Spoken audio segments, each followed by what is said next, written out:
Greetings from the far side of the galaxy. I'm FUURI, your host of the most, here to bring you some fun facts. I don't really have anything else to say here, so let's get started. Number 1. You know how sprites have different expressions? Well, the same goes for most of the character icons that the game uses. They're unused in the game, so you can't see them there, but you can see them on the wiki by flipping through the sprites. Number 2. A lot of the names for the worlds are pretty straightforward. Eden being named after the paradise from Abrahamic mythology and Takamagahara being the name of the heavens in Shintoism. But the world Temujin is from, Xanadu, is a bit different. Xanadu is an alternate name for Chengdu, the capital of the Mongol Empire. Very fitting since Temujin, their world representative, is based on Genghis Khan. Number 3. Speaking of worlds, the one with the fewest transients from it is Heliopolis. However, since I'm not sure if it actually counts since it has 0 actual characters from it, we'll give the title of least represented world to Babylon. It's the world Marduk is from, the one based on Mesopotamian mythology. Switching topics, everyone should know what an exception is, right?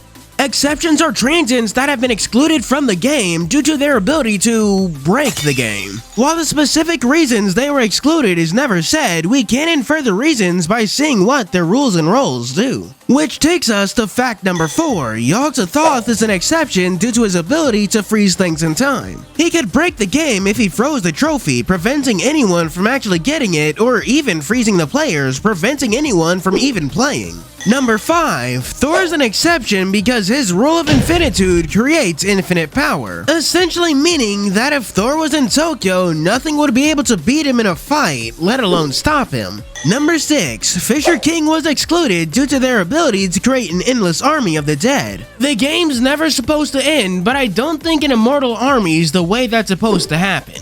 Number 7. Yukimura was excluded due to their ability to interact with Tokyo's ley lines, breaking down boundaries and letting things that were intentionally excluded, like the memories of angry ogres, into Tokyo.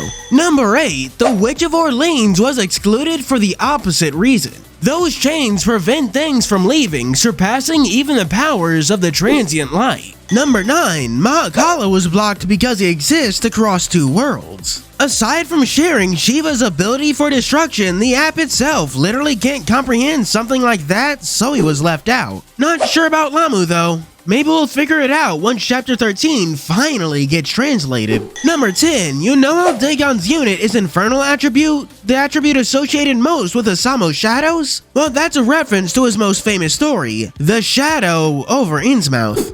Number 11. If you pay attention to the story of events, you may notice that limited units are actually taken from specific moments. For example, you know Licht's Valentine's unit? This actually comes from the Valentine's Jail event where at the end Licht trips and falls. Usually Life Hunters memorializes cool moments, but I guess Licht doesn't get that privilege.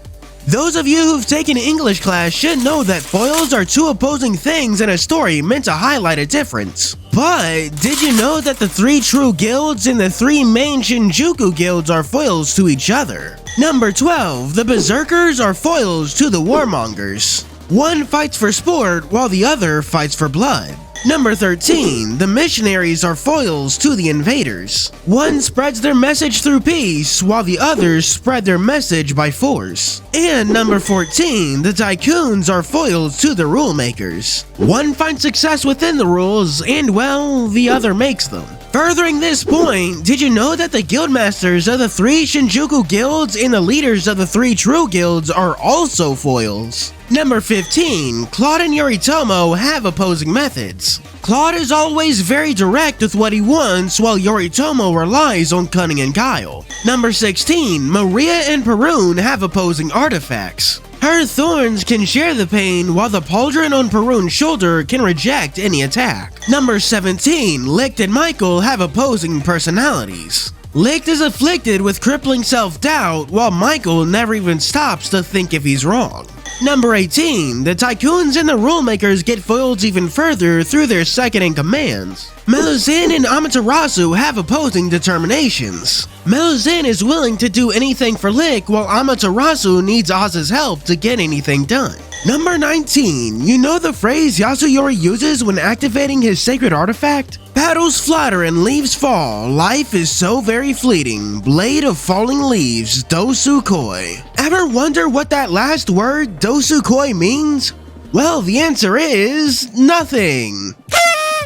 The word itself comes from a song sung during sumo matches, but it's only used to keep rhythm. Dosukoi in of itself has no meaning. Now that we're halfway through the video, let me ask that you please like and subscribe and donate to my Ko-fi and Patreon. Patreon supporters get access to our Patreon-only Discord server and early viewing for videos. Sounds pretty cool, doesn't it? I'll go ahead and let you click on that link in the comments below while I move on to our next fun fact. Number 20. There aren't many parental relationships in Housamo, but did you know that in the myths, Fenrir is a father? And his son's name is this, whatever it means. Thankfully, I don't need to because his son has another name, Hati. We aren't sure if they're also father and son in game. They've never actually interacted, but I kind of hope they are. It'd be kind of funny. Number 21 is a semi-related fun fact. Did you know that there's only 2 characters whose default sprites have them crossing their arms? Surprise, surprise, it's Fenrir and Hati, like father, like son, I suppose. Number 22, semi-related fun fact, but did you know that Hati's actually a very serious person? It's just that whenever the protagonist sees him, he's within his mandated 60 feet of Gabriel. We actually get to see this at the end of the Valentine's Panic event, where people are surprised to see Hati let loose. Number 23, since I mentioned the Valentine's Panic event, let's move on to Citri, who shares a loading screen with Batham.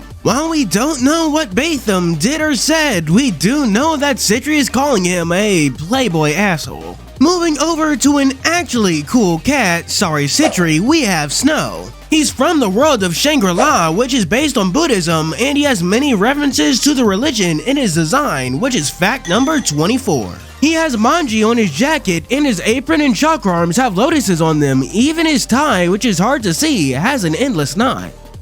Number 25. You know how Algernon is a cleaner, right? Well, in Algernon's case, it has a double meaning. Not only does it refer to janitorial work, but cleaner is a euphemism for a hitman hired by the mob. And considering Algernon's penchant for cleaning and his employment with the rulemakers, cleaner is quite the fitting term. Number 26. While Fenrir is covered in rope, it's not just in a meaningless way. It's actually kinbaku, a Japanese style of bondage where intricate patterns are made with the rope. Number 27. Getting a bit namey with things, did you know that Iger is actually pronounced Ayer? Number 28. And this guy's name is pronounced Shubalanke.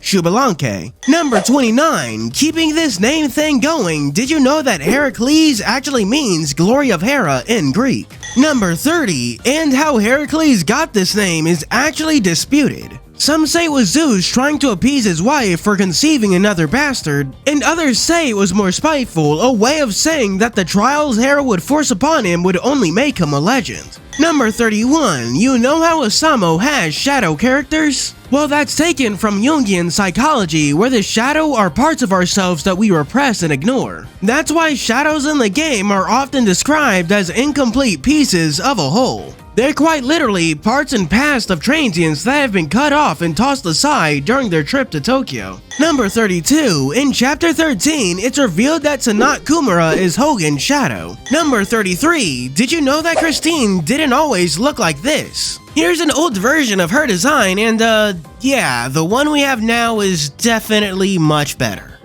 In Japanese culture, there's a popular set of characters called the 7 Lucky Gods. We only have 4 of them in game, but did you know that there's alternate ways to say their name? Number 33. Benton is also known as Benzaiten. Number 34. Daikoku is also known as Daikoku 10. Number 35. Ebisu is a bit more complicated since he was syncretized with the deity Hiruko. Number 36. Inhote is also known as Budai. When you see that laughing Buddha statue in dollar stores, it's usually him. Number 37. You know how Kurogane is on the team and upgrade screen? Well, you can change what he says and his expression by tapping on him. Number 38. And if you hit the change character button, you can get whoever is on your current team to do the same thing. Number 39. Did you know that Kurogane's background changes with the time of day?